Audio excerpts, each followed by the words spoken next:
in January, and they combine them in usually May and June.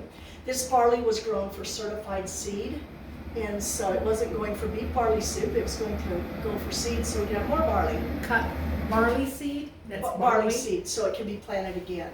Yeah, so it's certified. It has to go through certain requirements to be certified. And none of this takes extra fertilizer, or? Yeah, it'll take nitrogen. Usually it's nitrogen that we lack. And we do use alfalfa as a rotational crop because it's a legume and it puts nitrogen in the soil. Okay? Is that the same machine? It looks like the No, same. it's a different one. This is a combine, and the pickers are a lot different. But you can take the heads off of these so they can transport them easier. So in the cotton pickers, you don't do it. It's all built in together. And that shooting out the back. That just swings around, and they put it right in the trailers. Gotcha. Okay? My son, he drives these sometimes, and my grandson, starting when he was 12, he would drive tractors pulling grain carts, and that's what you put the grain in. And you have to be real coordinated with the combine driver and come up right alongside, and while you're moving, they dump the grain in. And he loved it. He does it every summer. So I bought him a shirt last Christmas that said, grain cart operator. There's that shirt everywhere. All right, so we also grow barley for oats. This is for green chop, so this is going to the dairies. And so this is usually planted in October, and it is green chopped in about March.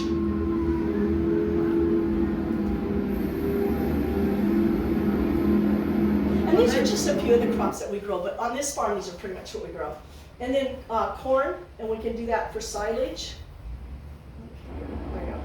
And so, That's what cows eat, right? yes, silage corn. Pardon? That's impressive. Yeah. So anyway, we did not grow silage corn this year because the prices were so low on corn. And so we've chosen to put in cotton, and those prices are low too, but we're trying. I was gonna ask you, it's quite expensive at the grocery store, the quality of the Yes. corn seems to be. Right, and and so the dairies, they weren't paying much for silage corn, but yeah, corn prices are pretty high. Yeah, But it's not the farmer that's getting the money. I'm sure. Right. Yes. So you can't really say which one's the most profitable because it's changing all It the changes time. all the time. It's just market. It's all market driven. But with the alfalfa that you're harvesting in 8 to 10 times or 12 times a year, Mm-hmm. obviously that's got to help it, right? 'Cause It does. So kind of in a way, alfalfa could be the better crop. And when you plant alfalfa, it's usually in the ground for 4 years. It's a legume, so it's like a grass, and you just mow it every 28 days, and usually have it in the ground for about 4 years. You don't plant it annually. Okay, so sometimes just, during the drought, we had a lot of alfalfa planted, it went completely dormant. You'll see a picture of it pretty soon. And so, but it did rebound when we had water or when we got rain. And so we were able to still get some cuttings. And thankfully, that was when the prices were real high, so that helped us a lot. So some of the land over by Promenade, like the movie theater, it's just dormant. Mhm. Could that be because it's got that in the ground and is waiting 4 years, or? No, you would see it out there. No, a lot of that's fallow because of lack of water. And so we have fallow ground out here because of lack of water. Somebody said they lived up around Palm Creek and they were watching Freddie DeWan's. Yeah, all that cotton around there is grown by Freddie DeWan, and he's just an amazing farmer. Unfortunately, a lot of it's been sold in Yeah. the light industry, and it's sad.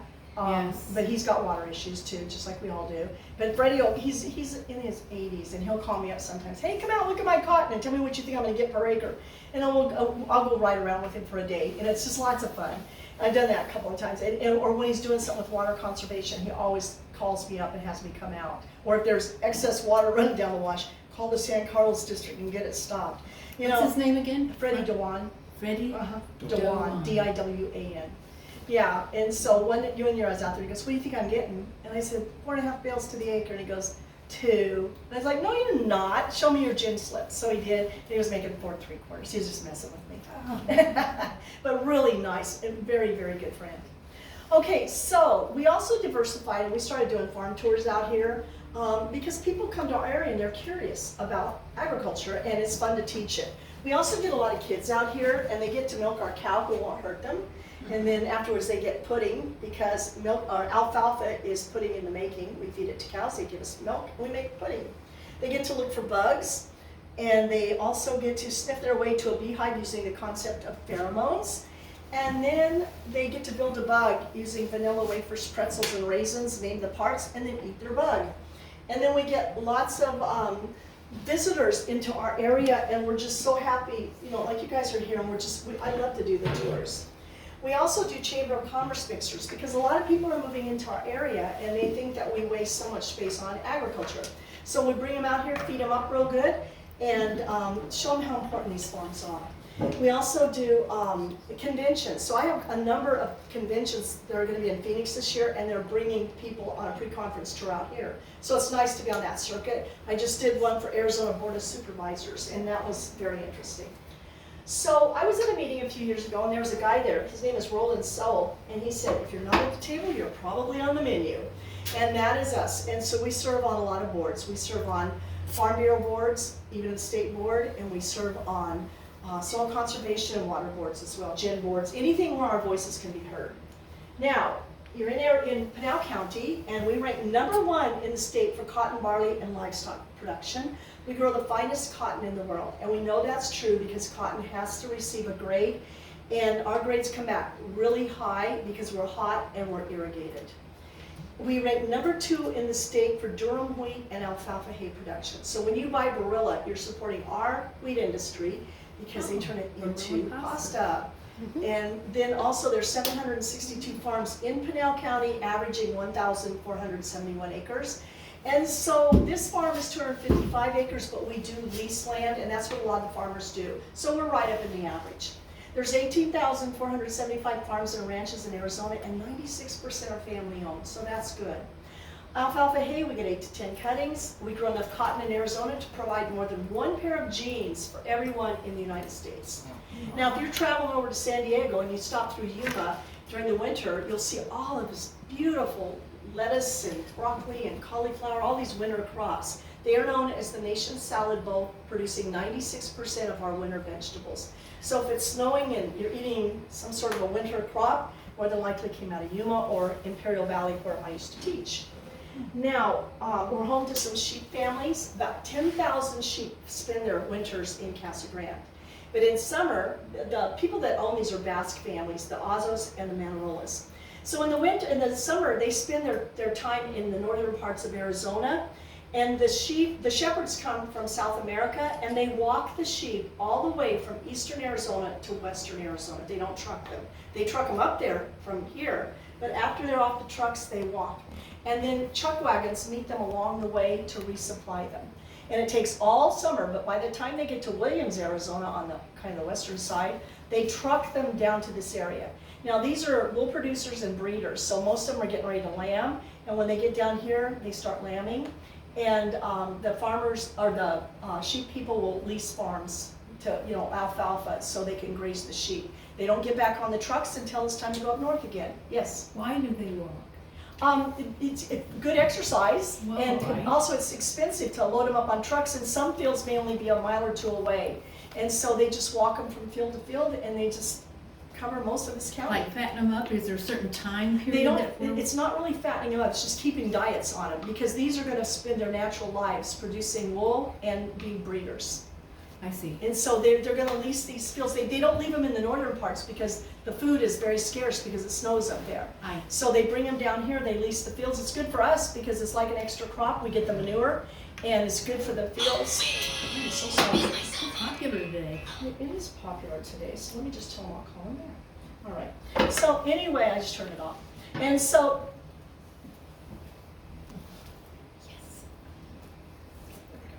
all right. So anyway, in the spring or in February, they're going to shear them. And so they can shear about 1,000 a day. And yeah, it only takes about 4 to 6 minutes to shear a lamb. Now, this guy is Joe Manarola. He owns Manarola Sheep Company. And they had about 400 head on our farm. And these Great Pyrenees dogs, they guard the flocks. And they're amazing dogs. And so sometimes, people will catch them and say, there's dogs running loose. And they say, just turn them loose because they're out checking fields. And so anyway, Joe came in one day. He goes, have you ever watched a shear? And I said, no, but I should. And he said, yeah, you should. So he said, let's go. So they were shearing right on the edge of our farm, and they sheared 1,000 head that day. And he said, now if you take my picture, you can take pictures of us shearing. So here they are shearing sheep. He's a character. You want Joe? Let's see. And they're not sedated. They're just used to it by now or something? Oh yeah, and the little lambs, when they're coming up for their first time, they're watching the other ones, and see that they're not hurt. That's amazing. Yeah. Remember that movie, The Thorn Birds? Yes. Sheep Yeah. there? Yeah. Sheep there. Right. And how many people are doing this to be? There's 3 at the shearing station, but they have 2 or 3 crews. So they'll shear for about a half an hour, 45 minutes, and then take a break. And then they bale the wool right in the fields in 400-pound bales and ship it to its buyer. And so they have a little baling machine.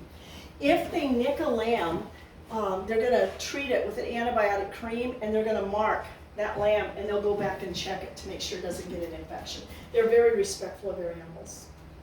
So it gets hot here. We've seen it at 122, even though we've seen it at 125, but the official high is 122.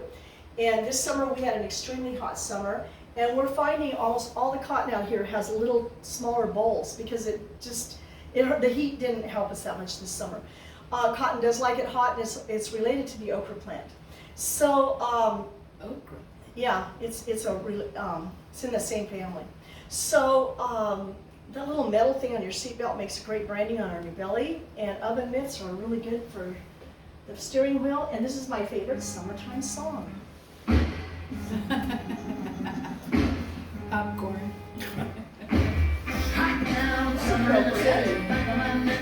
Yes. Yes. So our source of water is Coolidge Dam, and it's located by Globe, Arizona. It's about 100 miles from here.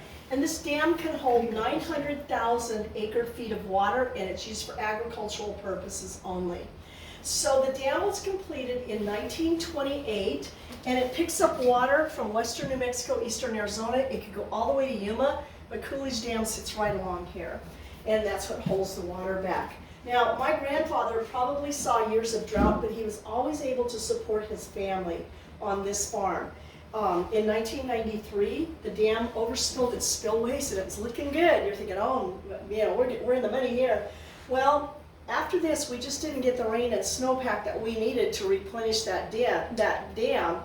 And by the late 90s, we were starting to have to cut back on what we could grow, because this was our only source of water. And then we might get a little water, and we might get an allocation, because they tell you how much you could have. And so by the year 2018, the dam only had 228 acre-feet of water. All that white stuff was dead fish. And so I had to get a picture. It didn't take long to get out of there either. But as I said, my grandfather probably experienced years of drought. He just never talked much about it because he always had enough to grow. By the year 2021, we still hadn't got rain, and it got down to 47 and a half acre feet. It looked like a big mud puddle, and it dried up 2 weeks later after I took that picture. So when that happens, we don't have any water going down our canals, and we are in serious drought. When we do have water, today the dam, it had gotten up to 450,000 acre feet a year ago. Today, as we speak, it has about 188,000. I just checked it before you guys got here. We're hoping for a wetter winter. There's kind of controversy as it's going to be wet and dry, or cold, wet, and dry. We just don't know. There's a guy, he's Arizona Weather Force, and the guy is like total nuts, but he's always spot on, and he's predicting wet. So we'll see. When it does leave the dam, it goes down the Gila River. When it gets over by Florence, there's a diversion dam that diverts it into canals, and this is what our canals look like. So the San Carlos Irrigation District has lined with concrete about half of the system, so about 40 miles. They would like to line the next half of the system, and that would be us. Unfortunately, we do not have lining. So a third's going to go down, and a third's going to go up. And so they're looking for money to line the canals. My son and I were chosen to go back to Washington, D.C. A little over a year ago to talk to senators about getting lining, canal lining, maybe out of the Farm Bill. So we'll see what happens. If there's other sources of water in Pinal County, there are some wells. We had a well on the farm that we had in Stanfield. Learned to swim in those irrigation ditches. In the 1970s, we started seeing subsidence cracks. That meant too much groundwater was being depleted. And so the state called us an active management area, and so no new wells can be drilled by farmers for irrigation. If anybody was gonna drill a well, they had to go all these through the hoops to do this, and it would be the water districts that would be drilling. So, farmers wanted to give up their well rights because there's a new source of water, and that was Colorado River water, Central Arizona Project water. The water comes from the Rocky Mountains all in the west, and along Arizona, the Colorado River, it's taken out and diverted into a canal that can go all the way south of Tucson.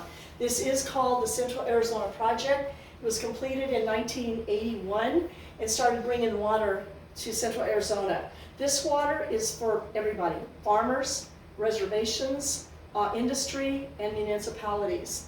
And nobody ever dreamed that the West would go in the drought that we're in right now. But this is Hoover Dam, and you can see how low Lake Mead is and the bathtub ring. And they have to have a certain amount of water in order to generate power. And so in 2020, they did what they called Tier 1 cutbacks. That meant they were going to cut back water to users. And it was only farmers in Pinal County, and we got cut back 75% of our water. Then the next year we got cut back another 15%, and our lease lands have all been cut back at 85%. So we still want to lease land, we still want to be growers, but we just keep getting cut off with the water. So we just have to, hope for rain. Thankfully, they haven't cut us back anymore, and the dam has gone up about 10 feet, or the lake levels. So we'll just have to see.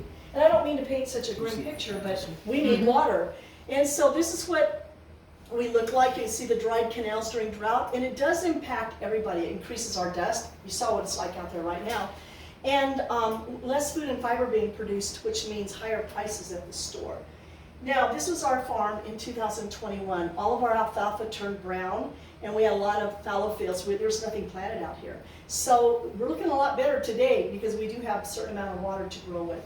We do have some fallow fields. You'll see them when we're out on the hay wagon. So we get these storms in the summer, but we get, let me back this up, we get wind during certain times of the year. We're supposed to get 40-mile-an-hour winds on Friday. But we do get these summer storms, and they look like this, and they only last about 15 minutes, and they carry a lot of dust with them. And sometimes they're followed by rain, sometimes it's just a dry storm. But what they do is, they only last, as I said, about 15 minutes. This is in front of Sky Harbor Airport. This is by Coolidge, and this is in front of our farm, and this is by that little mountain over there. They pick up our dust, take it to Phoenix, and our soil, take it to Phoenix, put it in their swimming pools, and then they don't like us. And they call Emily, the dust abatement officer, and they'll complain about all the Pinal County farmers. So Emily starts checking all of our dust monitors, and then she's going to call us and say, do you have your dust abatement plan on file? We have to tell the state how we're controlling dust. And right now, it's mandatory we do this. Eventually, it'll be mandatory we control dust, or they can fine us. And right now, there's not fines for it. And so what you can do, there's not much you can do when we have, a lot of times we'll say it's our soil type. It's just an act of nature. And she'll come out and do an inspection, and she'll call the complainer back and say, yep, it's an act of nature. They can't control it, or they're doing everything they can to control. So she's like a liaison. I tell her, I talk about you all the time. She goes, I know, and we laugh. But anyway, so what we can do is we can level our fields. We want them dead level from side to side. We want a slight slope from the irrigation ditch to the end of the field. And in most of our fields, it's only a 5-inch drop. So the water flows freely across the field and evenly, and there's not pockets of dust. We can also drive slower on dirt roads until you get a 17-year-old grandkid.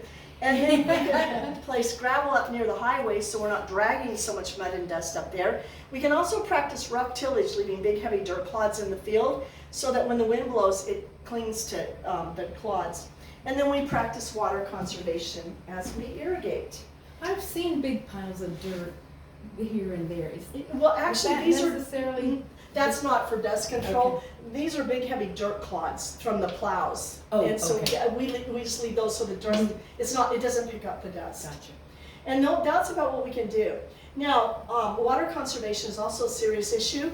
And all of our fields are dead level from side to side with that slight slope. It was done through a government program called EQIP. And so it's a cost share grant based on your need for water conservation. And so it's cost share. We did all of these fields in 1996 and all of those in 1998. And so we follow the grade put on us by the government with land leveling equipment. So we